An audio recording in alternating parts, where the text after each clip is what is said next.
योगस्थः कुरु कर्माणि संगं त्यक्त्वा धनञ्जय सिद्ध्यसिद्ध्योः समो भूत्वा समत्वं योग उच्यते। धनंजय, आसक्ति और संग दोष को त्याग कर सिद्धि और असिद्धि में समान भाव रखकर योग में स्थित होकर कर्म कर। कौन सा कर्म? निष्काम कर्म कर। समत्वम योग उच्यते।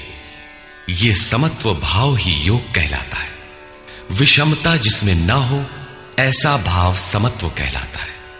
रिद्धियां सिद्धियां विषम बनाती है, आसक्ति हमें विषम बनाती है, फल की इच्छा विषमता पैदा करती है।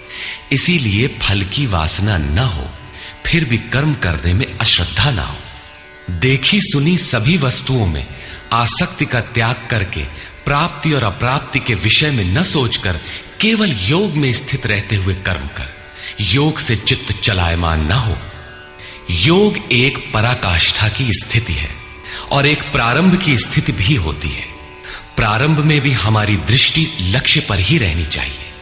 अतः योग पर दृष्टि रखते हुए कर्म का आचरण करना चाहिए। समत्व भाव अर्थात सिद्धि और असिद्धि में समभाव ही योग कहलाता है। जिसको सिद्धि और असिद्धि विचलित नहीं कर पाती, विषमता जिसमें पैदा नहीं होती, ऐसा भाव होने के कारण यह समत्व योग कहलाता है।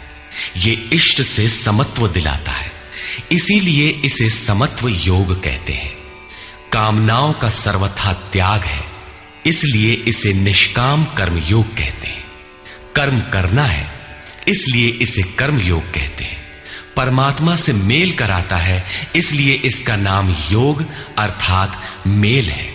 इसमें बौद्धिक स्तर पर ध्यान रखना पड़ता है कि सिद्धि और असिद्धि में समभाव रहे, आसक्ति न हो, फल की वासना न आने पाए।